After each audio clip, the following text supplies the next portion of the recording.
Hi friends, welcome to Sathvish world. இன்றைக்கி நம்ம இந்த வீடியோவில் ஒரு சிம்பிளான ரெசிபி தான் பார்க்க போகிறோம். ஒரே விசிலில் 3 ரெசிபி செய்கிறது எப்படின்னு தான் நம்ம இந்த வீடியோக்குள்ளே பார்க்க போகிறோம். அதுக்கு முன்னாடி வீடியோக்குள்ளே போகிறதுக்கு முன்னாடி சப்ஸ்கிரைப் பண்ணாதவங்க சப்ஸ்கிரைப் பண்ணிக்கோங்க. வாங்க பார்க்கலாம். இதுக்கு தேவையானது கொண்டக்கடலையே நைட்டே நான் என்ன பண்ணேன்னா ஊற வச்சுட்டு 8 மணி நேரம் ஆனதுக்கப்புறம் அதை வாஷ் பண்ணிவிட்டு குக்கரில் அது முழுகிற அளவுக்கு மட்டும் தண்ணி ஊற்றிட்டு ஒரு 5-6 விசில் நான் வச்சு எடுத்துக்கிட்டேன். அது விசில் வந்து நீங்கள் உங்களோட குக்கருக்கு ஏற்ற மாதிரி வச்சு எடுத்துக்கலாம். வாங்க ஃப்ரெண்ட்ஸ், அடுத்தது எவ்வளோ வெந்திருக்குன்னு நம்ம செக் பண்ணலாம். கொண்டக்கடலை நல்லாவே வெந்திருக்கு ஃப்ரெண்ட்ஸ்.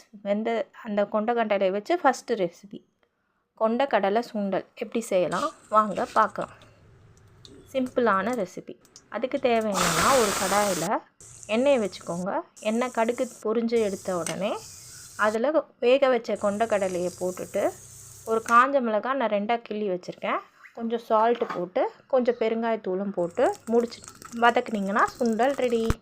நெக்ஸ்ட்டு ரெசிபி பார்க்கலாம். ரெசிபி கொண்டக்கடலை பீன்ஸ் கேரட் பொரியல். அது எப்படி செய்யலாம் பார்க்கலாம்.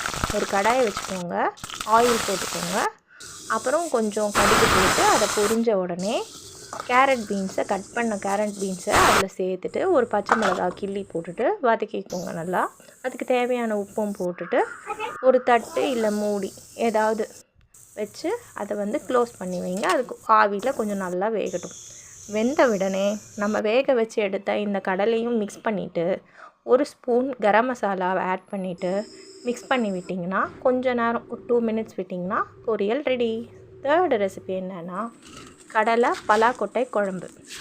அதுக்கு தேவையான பொருள் என்னென்னா, பலாக்கொட்டை, அப்புறம் கத்திரிக்காய் எடுத்துருக்கேன்னா, அப்புறம் வேக வச்ச கொண்டக்கடலை, அவ்வளோதான்.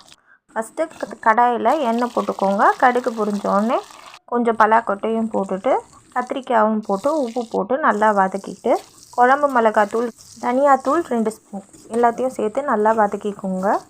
வதக்கிட்டு நான் என்ன பண்ணேன்னா, வேக வச்சு அந்த கடலை தண்ணியை கொட்டாமல் அதை இதனோட மிக்ஸ் பண்ணிக்கிட்டேன். அது ரொம்ப ஹெல்த்தியும் கூட, ரொம்ப டேஸ்டியாகவும் இருக்கும் ஃப்ரெண்ட்ஸ். ட்ரை பண்ணி பாருங்கள். அப்புறம் வேக வச்ச கொண்டக்கடலையும் அதில் ஆட் பண்ணிக்கோங்க. ஆட் பண்ணிவிட்டு ஒரு வதக்கிட்டு மூடி போட்டு கொதிக்க விடுங்க. எப்படி கொதிக்குது பாருங்கள், சூப்பராக சீக்கிரமாகவே கொதிச்சிடும் ஃப்ரெண்ட்ஸ். சட்டியில் செய்கிறது ஹெல்த்தியும் கூட, சீக்கிரமாகவும் உங்களுக்கு சமையல் ரெடி ஆகிடும். அப்புறம் தேவையான கொத்தமல்லி இல்லை கருவேப்பிலை போட்டுட்டு 5 நிமிஷம் நல்லா கொதிக்க வச்சிங்கன்னா உங்களோட குழம்பு ரெடி ஆகிடும் ஃப்ரெண்ட்ஸ்.